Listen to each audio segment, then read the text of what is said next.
Hi, I'm Agent Bennett, and today I'm going to show you how to set up your new iRobot Roomba S9 Plus and give you some helpful tips on how to get the most out of it. Here's what you'll need: a smartphone, your network name and password, and your new Roomba and everything that came with it. Towards the end of the video, I'll also be using an iRobot Brava jet mop to show you how the two work together. Let's get started. Plug the power cord into an available outlet, somewhere that has good Wi-Fi coverage. It should also be against a wall so it'll stay upright and secure, in a place where you can have at least 4 feet of space in front of the station and 1.5 feet on both sides so it can move around unobstructed. Plug in the other end of the power cord and be sure to wrap the cord around the back so it doesn't get caught up. Before using it for the first time, charge it for 3 full hours. But during that time, we can do the rest of the initial setup. I promise it won't take nearly that long. First, on your phone or tablet, download and install the iRobot Home app if you haven't already. You'll need to set your country and language, agree to the terms and conditions, and tap Sign Up to create your account. Then enter your first and last name, email, and create a password for the account. To link the account with your new Roomba, tap Add a Robot. Then select your S series. Now go to Open App Settings and tap Permissions and enable location services.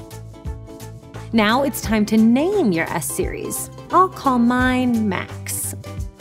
Tap the name of your wireless network, then tap Yes, Continue. Then you'll need to enter your Wi-Fi password. Once it's entered, press Continue. Then, press and hold the Spot and Home button on the Roomba for 2 seconds, and you should hear a sound. On the app, tap I pressed the button, then tap Continue. It'll then find the robot, so go ahead and select it. That's just the app connecting to your new device and applying your Wi-Fi settings. It'll make a sound when you're connected, and your app will show you that it's connecting to your network. And then, your Roomba might have a few software updates to install. If you see any, tap Update Now.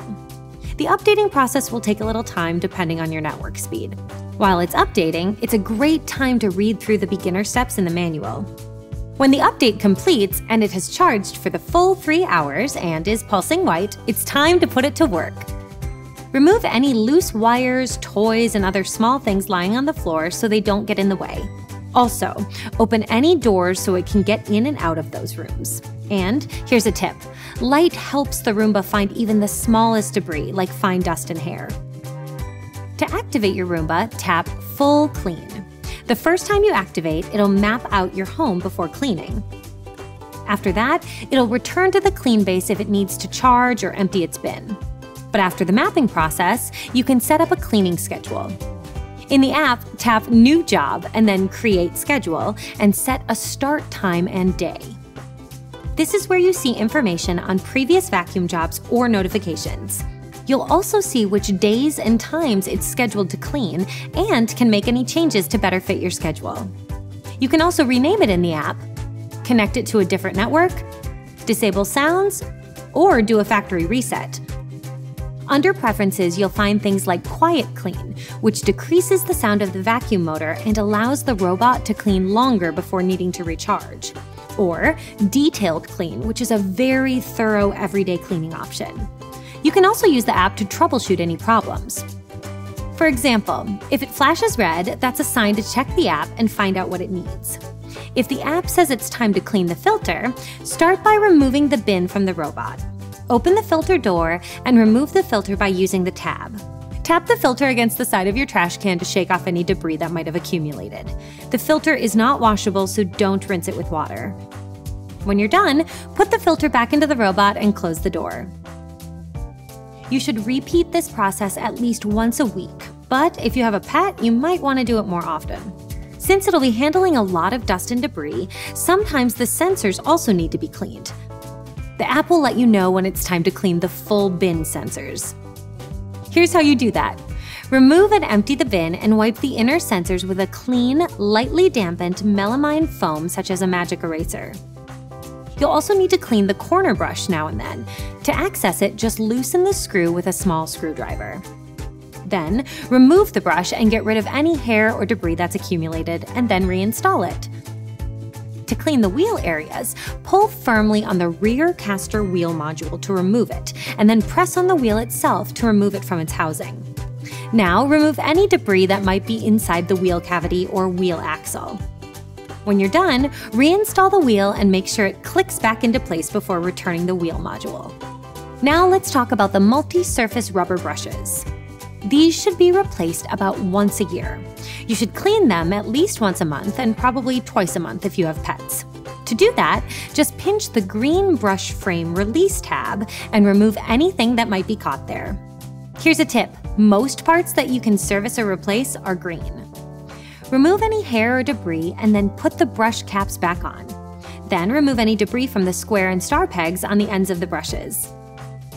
Once the brushes have been cleaned, remove the bin and clear out anything that might be caught in the vacuum path before reinstalling the brushes. Be sure to match the shape of the brush pegs with the shape of the brush icons in the cleaning head. It's designed so they only fit where they're supposed to go. Now let's talk about the base. Your sensors and charging contacts will also need to be wiped down now and then. Don't spray any cleaning solutions or water on them. Again, just use a clean, lightly dampened melamine foam such as a magic eraser. Maintaining the base doesn't take much time. If you see the LED indicator blinking on the front of the clean base, it's time to replace the bag. The app will send you a notification about this as well. To remove the clean base bag, lift the clean base lid and pull up on the bag's plastic tag. It automatically closes as you pull and seals in all of the dirt, hair, and other debris so it doesn't escape back into the air, which can happen with bagless systems. And that's it! If you do all of these little maintenance tasks regularly, your Roomba will help keep your house nice and clean without you having to lug around a heavy vacuum cleaner.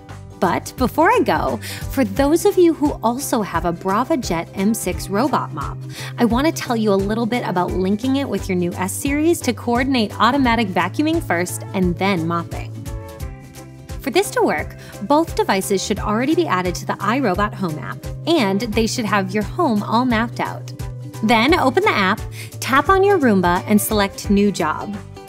Tap Mop After for it to team up, and then press Start Now. And there you have it!